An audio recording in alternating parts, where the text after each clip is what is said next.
అందరూ ఎలా ఉన్నారు? అందరూ బాగుండాలి. ఇంటర్ జేఈఈ పరీక్షల తేదీలను ప్రకటించింది ఈ మధ్యనే ప్రభుత్వం.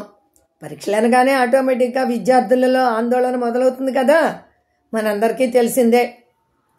మరి ఈ సంవత్సరం ద్వితీయ సంవత్సరం ఇంటర్మీడియట్ చదివేటటువంటి విద్యార్థుల సంఖ్య 5,80,000 మంది ఉన్నారు. వాళ్లలో 90,000 మంది మాత్రమే ప్రభుత్వ జూనియర్ కళాశాలలో చదివేటటువంటి వాళ్ళు. మిగతా వారంతా కూడా ప్రైవేటు కాలేజెస్లో చదివేవాళ్ళు. ఇంకా పరీక్షలు మొదలవుతాయి అనగానే సిలబస్లు అవగొట్టాలి కదా. ముందు ఉపాధ్యాయులు ఆ రందిలో ఉంటారు. ఎలాగైనా సిలబస్ అవగొట్టేసేయాలి. పిల్లలకు అర్థమయ్యింది, అర్థం కాలేదు, అది తర్వాత చూసుకుంటారు. ముందు మాత్రం సిలబస్ అయిపోవాలి. ఇక ఈ కార్పొరేట్ కాలేజెస్, ఈ ప్రైవేట్ కాలేజెస్ ఏంటి, ర్యాంకుల కోసమే ఎక్కువ పోరాడుతూ ఉంటారు.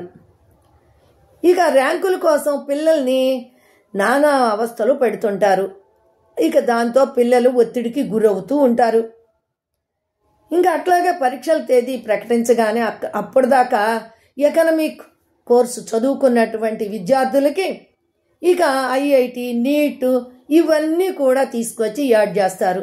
మ్యాథ్స్, ఫిజిక్స్, కెమిస్ట్రీ వాటిల్లో ఉండేటటువంటి కొత్త కొత్త విధానాలు, కొత్త కోర్సులను తీసుకొచ్చి వీటికి యాడ్ చేసి పిల్లల్ని రుబ్బుతూ ఉంటారు. అలాగే ఇప్పుడు ఇక ఈ పిల్లలు హాస్టల్స్లో ఉంటారు కదా, వాళ్ళు ఏం చేస్తారు, పెద్దలకి పేరెంట్స్కి ఫోన్లు చేసి చెప్తూ ఉన్నారు, మాకు భయం వేస్తుంది, మేము ఈ కోర్సులు చదవలేకపోతున్నాము అని. ఆ పేరెంట్స్ ఏమో, ఏంటి బాగా చదవట్లేదా, బోల్డ్ డబ్బులు పోసాం కదా, ఎలాగోలా ఈ 4 నెలలు ఓర్చుకో అని పిల్లల్ని సముదాయిస్తూ ఉంటారు.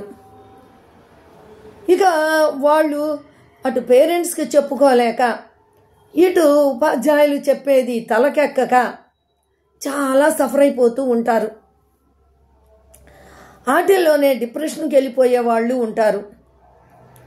ఇంకా ఇప్పుడేంటి, పరీక్షలు వచ్చినాయి అనగానే పిల్లలని 4 గంటలకే లేపుతారు. రాత్రి 11 గంటల దాకా వాళ్ళని పడుకోనివ్వకుండా స్టడీస్ అంటూ కూర్చోబెట్టి ఉంచుతారు. మరి ఇక వాళ్ళకి ఇక పడుకునే ఛాన్స్ కూడా లేదు. పెద్దలను రావద్దని చెప్పేశారు. ఫోనులు చేయకూడదు. అది కూడా వారానికి 1 రోజు మాత్రమే పేరెంట్స్కు ఫోన్ చేసుకునే అవకాశం. ఇక వాళ్ళ మానసిక పరిస్థితి చూడండి ఎలా ఉంటుంది అనేది మనకు అర్థమవుతూనే ఉంది. బాగా చదివేవాళ్ళు, దాని మీద ఉండేవాళ్ళు పర్వాలేదు. కొంతమంది మనసు పెట్టలేరు. అందరూ ఒకే రకంగా ఉండలేరు కదా. విద్యార్థుల్లో కూడా అనేక రకాలుగా ఉంటారు. మళ్ళా వాళ్ళల్లో కూడా కొంతమందిని ఏం చేస్తారు, గ్రేడులు చేస్తారు. బాగా వచ్చిన వాళ్ళని ఒకటి, మధ్యస్థంగా ఉండాలని ఒకటి, అస్సలు రాని వాళ్ళని ఒకటి, అలా గ్రేడులు చేసి వాళ్ళ మీద ఇంకా ఒత్తిడి పెంచుతూ ఉంటారు. ఇక వాళ్ళకి తట్టుకోలేక ఆత్మహత్యలకు పాల్పడుతూ ఉంటారు. ప్రతి సంవత్సరం ఎగ్జామ్స్ డేట్స్ చెప్పగానే మనకు ఆత్మహత్యల కబుర్లు వింటూనే ఉంటున్నాం. పరీక్షలు అయిపోయినాక వింటున్నాం. మరి దీనికోసం ప్రభుత్వం కొంచెం ఆలోచించి అలా పిల్లల మీద ఒత్తిడి తీసుకురాకుండా ఉండే విధానాలను కొంచెం అమలుపరిచే విధంగా పూనుకోవాలని నేను తెలియజేసుకుంటున్నాను. నా అభిప్రాయం మాత్రం అలా.